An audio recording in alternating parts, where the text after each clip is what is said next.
welcome back to our channel. We're Mega Mods, and in today's video we are exploring Luang Prabang in northern Laos. We got in early this morning on the train from Vang Vieng. We finally had a nice day of weather, which was perfect, so we got everything that we needed to do done yesterday.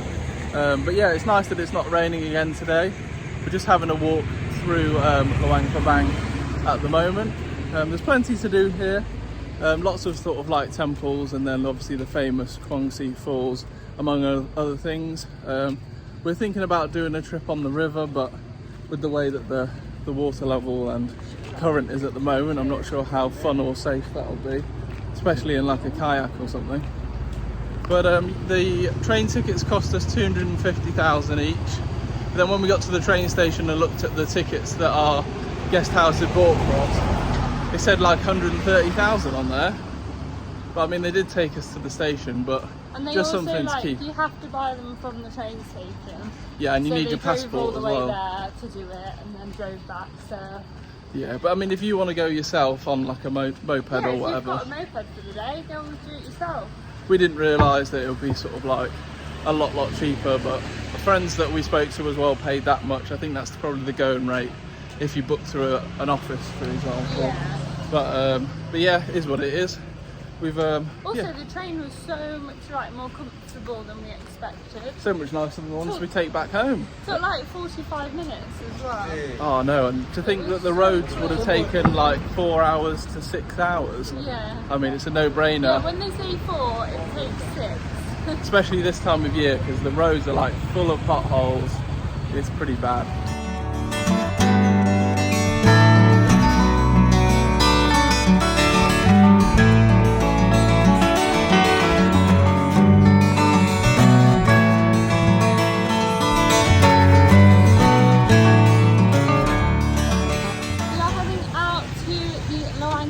Night market. We've heard really good things. Apparently it's huge, like loads of different food options, so we'll show you what that's like. We're meeting some friends that we met on Instagram, and then we're going to go bowling. Yeah, so if you don't hear from us, they've murdered us. No, don't cut that bit out. It's funny. But we had a nice walk earlier, sort of just like having a little post around the town really. It's given us kind of like Hoi An vibes. Yeah. It's very touristy. Everyone's asking you if you want to go on a tour to the waterfall or if you want to tuk-tuk. Lots of different like cute little cafes and restaurants and stuff like that. So we're getting a good vibe from it so far. But yeah, the weather's, as you can see behind us, there might even be a sunset tonight. Don't think we haven't seen one of them in a couple of weeks. All we've seen is grey. But it bodes well for the weather for the next couple of days, and fingers crossed we get some good weather for when we're here. The only thing is, obviously, the rainfall's been so bad lately that, like, we were looking at photos from people at the waterfall today, and it's all just like murky brown because Looks there's so crazy. much water. Like, and you wouldn't want to be getting in and having a swim in there either. No. So hopefully, if we leave it a little while, it might look a bit nicer. Yeah, fingers crossed. We're just trying to sort of get a balance between trying to go at a time when it hasn't rained for a while, but then also trying to go at a time when it's not raining as well, because, you know, weather like this, we're trying not to take it for granted anymore. Yeah. But yeah, for sure we'll show you when it comes to that. Yeah, we won't probably do much filming tonight if we're hanging out with people, just because nobody really wants a camera poked in their face if they're not used to it. But yeah, we're going to go to the night market, and then there's some bowling as well.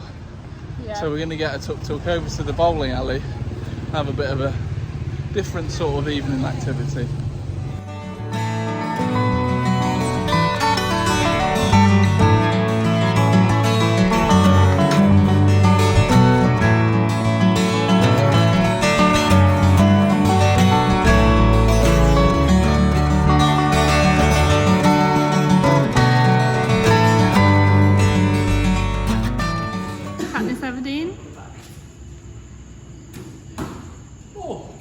Yeah, that was pretty good.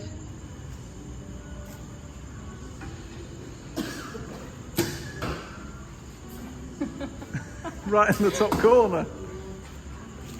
Right, this isn't my calling. We had a lovely night last night. We went to the night market. We got some food, so I had some like pork dumplings and Morgan had like noodle soup. Yeah, it was nice. It was like a pork noodle soup. For both of those, that was like 40,000. Super cheap. Yeah, it was super cheap. But the night market's great. It's so big, like you can just walk around.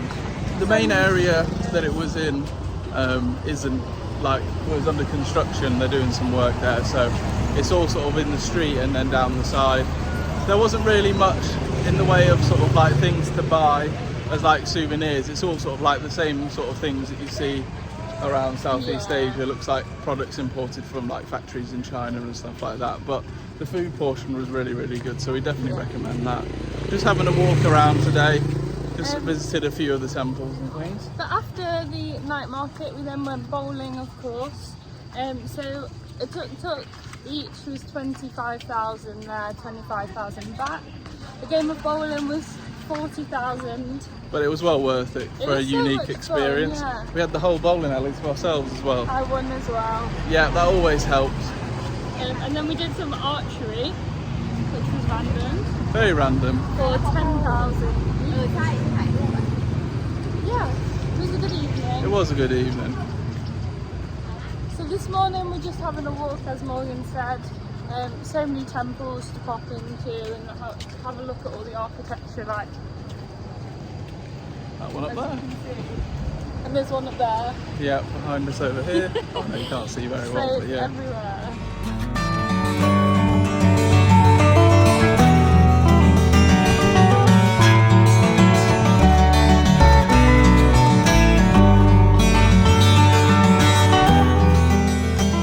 Had a little bit of rain this afternoon and it's still sort of like spitting a bit, which is unfortunate, but we managed to get out for that nice walk this morning and stuff, and now it's sort of slowed down a bit. We're going to head out back to the night market. I know we showed you a bit last night, but because we were with Chloe and Ryan, good memory, yeah, we didn't sort of show you or talk to you about much of what we were doing, some of the stalls, so we'll give you a better look tonight and talk you through some of the things that we're gonna try.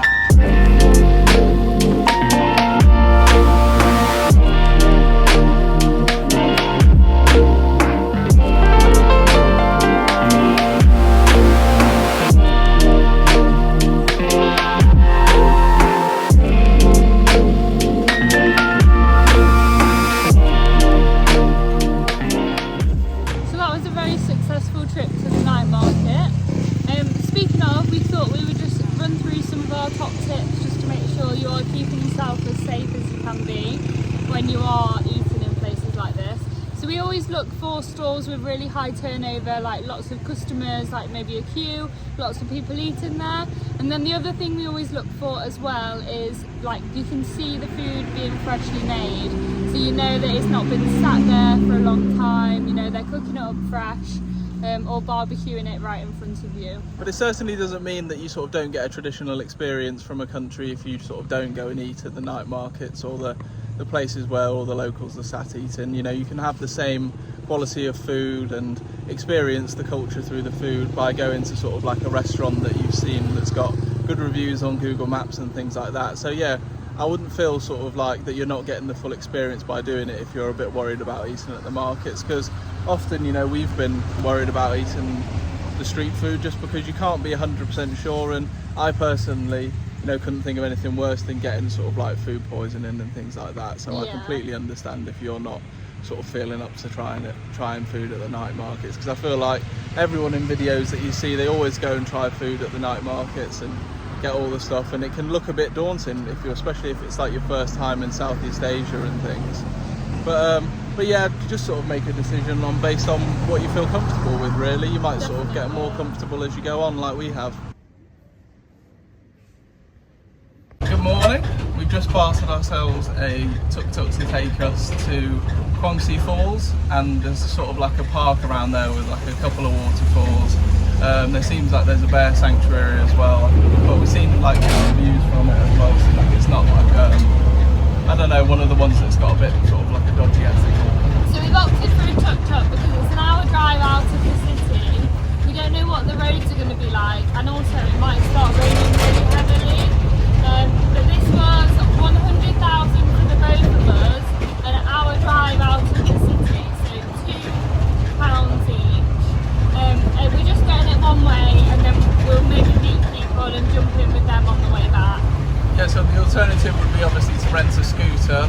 I think you probably need like 100,000 kips worth of petrol for like there and back, and then I think the scooter rental's probably between 100 and 150. Yeah. So it might work out cheaper to just sort of to go and do it like we've done it, but it's just like what Meg said, it's more that we don't know what the roads are like, and the last thing we want is sort of in a rainy season downpour on like a bike together on the bad roads. It's just it's not the one. But yeah, so we're just getting the tuk-tuk now, and then we'll see when we get there.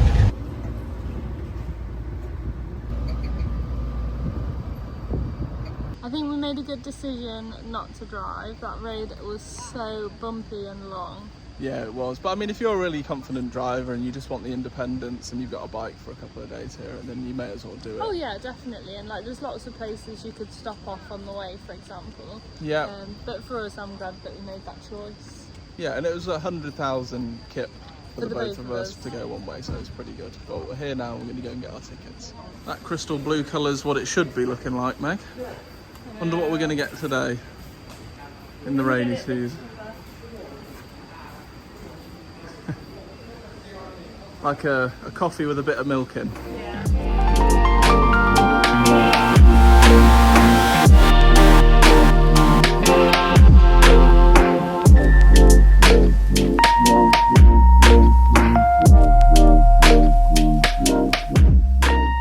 So now we're at the bear sanctuary bit.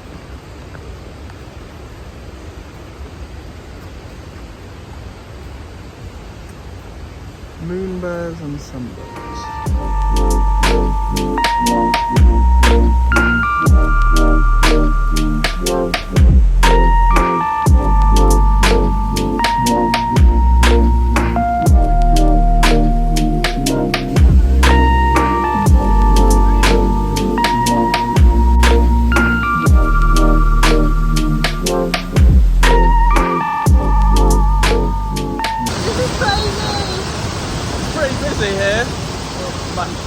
Over in front of us. It's very crazy. The spray. It's definitely not what it was in dry season when it's crystal blue, but it's very impressive. Very impressive. Yeah, Megan's wearing a white t-shirt, so I don't want to be in the mist for too long. Yeah, definitely not. It's extremely impressive here, but I think it is probably better to come in the dry season. Because, I mean, even like this little walkway here, all completely flooded. And there's no chance of getting in to have a swim. I'm probably like 50 metres from the main waterfall, I'm still getting sprayed. Yeah, look at this. It's all sort of become part of the river, this walkway.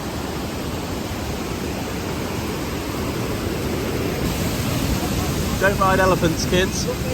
After returning to the ticket office, we then walked down a short path to the Kuang Si Falls waterfall, a great spot for some lunch. If you type the location in on Google Maps, it's pretty easy to find.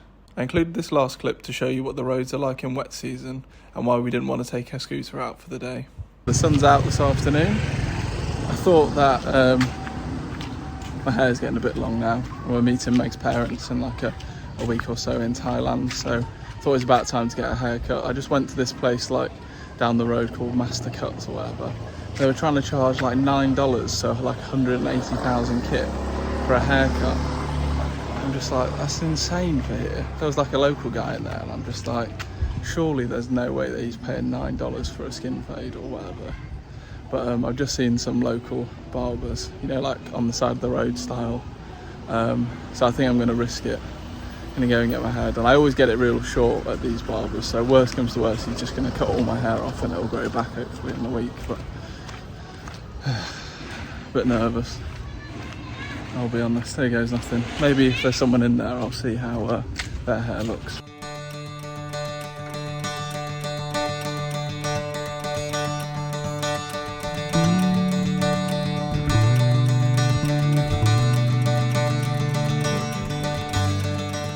So I think that went pretty successfully. I don't know, I feel like it's not the best haircut I've had ever, but it only costs 50k. So yeah, that's like £2 compared to the other place that they were trying to charge 180k. The guy was a Vietnamese barber, had a great haircut when I was in Vietnam before, so when I saw that on Google Maps I was like, let's give it a go. But it was really busy, like as soon as I sat down, 2 other guys walked in, so there you go. A risk for your entertainment has paid off. To finish our time in Luang Prabang, we watched a beautiful sunset over the river and went for some lovely Sri Lankan food. We really hope you've enjoyed this video. If you have, make sure to like and subscribe. And as always, we'll see you in the next one.